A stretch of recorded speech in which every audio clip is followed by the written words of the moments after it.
தந்தை, மகன், தூய ஆவியின் பெயராலே ஆமேன். மூவொரு கடவுளுடைய அருளும் ஆசீரும் பாதுகாப்பும் வழி நடத்துதலும் உங்களோடு இருப்பதாக. பாஸ்கா காலம் 7வது வாரம் வியாழன்கிழமை. இயேசுவில் அன்பு சகோதர சகோதரிகளே, இயேசு தன் சீடர்களை அனுப்புகின்ற பொழுது நீங்கள் புறாக்களை போல கபடற்றவர்களாக இருங்கள், பாம்புகளை போல முன்மதியுடையவர்களாக இருங்கள் என்று சொல்லி அனுப்புவார். சமயோஜித புத்தி, எப்போது எப்படி பேசுவது என்பதை அறிந்து கொள்வது, தன்னை சூழ்ந்திருக்கிற சூழ்நிலையை நன்கு புரிந்து கொண்டு அதற்கு ஏற்றார் போல தன்னுடைய கருத்துக்களை வெளிப்படுத்தி சொல்வது, இதுதான் சமயோஜித புத்தி என்று சொல்வார்கள். சூழ்நிலைக்கு ஏற்றார் போல தன்னுடைய கருத்துக்களை வெளிப்படுத்துவது. பவுலடியார் இந்த சமயோஜித புத்தியை முழுமையாக நிறைவாக பெற்று அதை அனுபவித்து அதை பயன்படுத்துபவராக இருக்கின்றார். யாருக்கு போதிக்கின்றோம், யார் மத்தியில் போதிக்கின்றோம், எந்த சூழ்நிலையில் போதிக்கிறோம் என்பதை தெரிந்து அதற்கு ஏற்றார் போல இயேசுவை பற்றி அறிவித்து மக்களை அவர் பாதம் கொண்டு வந்து சேர்த்தவராக இருக்கின்றார். உதாரணமாக பார்க்கின்ற பொழுது யூதர்களுக்கு அவர் போதிக்கின்ற பொழுது அவர்களை பார்த்து அழைப்பார், என் சகோதரர்களே, ஆபிரகாமின் பிள்ளைகளே, கடவுளுக்கு அஞ்சுகின்ற மக்கள் இனமே என்று சொல்லி அவர்களை அழைப்பார். அதே போல ஏதென்ஸ் நகரிலே அரியப்பாக மன்றத்திலே கல்வி அறிவுமிக்க மக்கள் மத்தியிலே அவர் போதிக்கின்ற பொழுது மெய்யலோடு கூட இறையியலை இணைத்து இயேசுவின் இறப்பு உயிர்ப்புக்கு அர்த்தம் சொல்லிக் கொடுத்து அவர்களின் வாழ்க்கையிலே மாற்றத்தை ஏற்படுத்துவார்.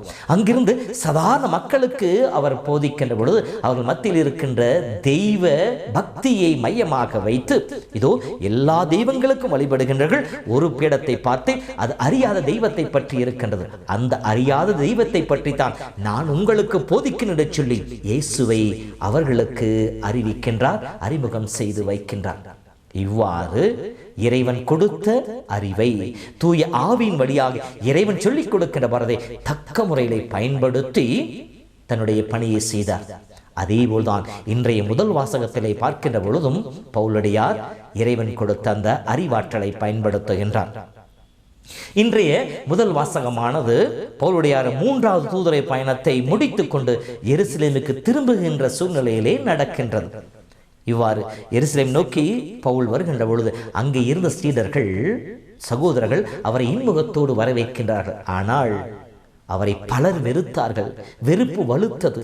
எப்படியாவது அவரை ஒழித்து விட வேண்டும் என்று சொல்லி அவர் கங்கணம் கட்டி கொண்டிருந்தார்கள். எனவே அவரை கைது செய்ய துடித்துக் கொண்டிருந்தார்கள். இதை அறிந்து அவர் சிறையிலே, வீட்டு சிறையிலே வைக்கப்படுகின்றார்.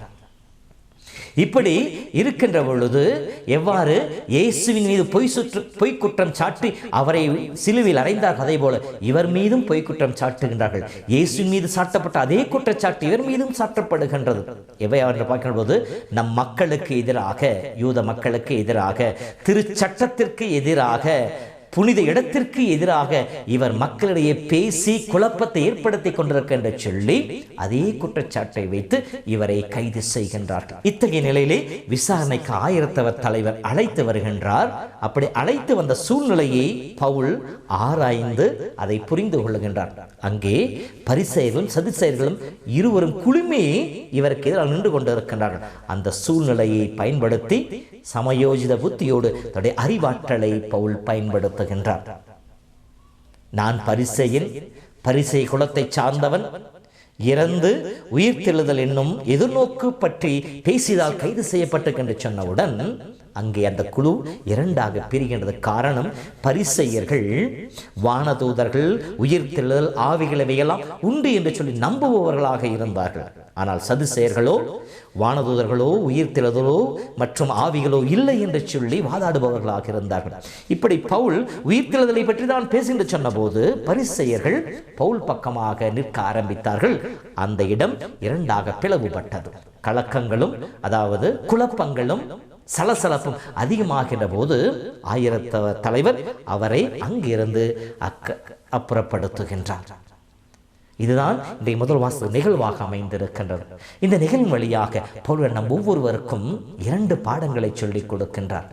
ஒன்றாவதாக, எந்த சூழ்நிலையாக இருந்தாலும் சரி, இறைவன் கொடுத்த அறிவாற்றலை ஞானத்தையும் பயன்படுத்தி இயேசுவை பறைசாற்றுபவர்களாக இருக்க வேண்டும், இயேசுவின் பற்றி எடுத்தீம்பவர்களாக இருக்க வேண்டும் என்கின்ற முதல் பாடம். இரண்டாவதாக, சூழ்நிலைகள் நமக்கு சாதகமாக இல்லாத போது கூட அதை பற்றி குறை சொல்பவர்களாக, கவலைப்படுபவர்களாக இல்லாமல் அந்த சூழ்நிலைக்கு ஏற்றாற் போல தம்மை மாற்றிக்கொண்டு இயேசுவை பற்றி அறிவிப்பவர்களாக, இறை வார்த்தை அறிவித்து ஆசீர்வாதத்தை பெற்றுக் கொடுப்பவர்களாக இருக்க வேண்டும் என்கின்ற அந்த நிலையும், சூழ்நிலைகள் நமக்கு சாதகமாக இல்லாத பொழுது அதை பற்றி குறைபட்டு மனம் சோர்ந்து போகாமல் அந்த சூழ்நிலையும் மன நிறைவோடு மகிழ்ச்சியாக பணியாற்றுபவர்களாக இருக்க வேண்டும் என்கின்ற பாடத்தையும் நமக்கு கற்றுக் கொடுக்கின்றார். நம்முடைய வாழ்க்கையிலே இந்த பாடங்களை பயன்படுத்த முயற்சிப்போம். ஆண்டவருக்கு சான்று பகர்வோம். ஆண்டவர் உங்களோடு இருப்பாராக.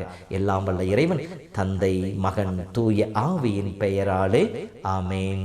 மாறாத நேசம் எனில் தந்த தேவா, மனதென்னும் கோவில் உனக்காக நேவா.